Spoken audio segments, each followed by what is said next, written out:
దేవుని పరిశుద్ధ నామానికి మహిమ కలుగును గాక. ఈ యొక్క సమయంలో మరొక గురువారం చూసే భాగ్యాన్ని దేవాది దేవుడు ప్రభువైన యేసుక్రీస్తు వారు మనకిచ్చారు. చూడండి, దేవుని వాక్యాన్ని చదువుదాం.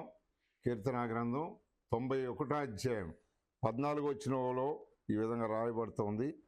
అతడు నన్ను ప్రేమించుచున్నాడు గనుక నేను అతన్ని తప్పించేదను. అతడు నా నామమును ఎరిగిన వాడు గనుక నేను అతన్ని ఘనపరిచెదను. దేవుని బిడ్డలారా, మరి దేవుణ్ణి నువ్వు ప్రేమిస్తే, నిజ దేవుణ్ణి నువ్వు తెలుసుకుంటే, యేసుక్రీస్తు ప్రభువారిని సొంత రక్షకుడిగా నువ్వు అంగీకరిస్తే, ఆ దేవాది దేవుడు నీ ప్రతి పరిస్థితిలో కూడా, ప్రతి మార్గంలో కూడా నిన్ను తప్పించి నడిపించేవాడుగా ఉన్నాడు. ఆయన ఘనపరచండి, అప్పుడు ఆయన మిమ్మల్ని అత్యధికమైన రీతిగా ఘనపరుస్తాడు.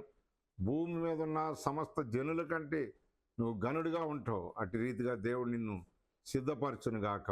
ఆమెన్.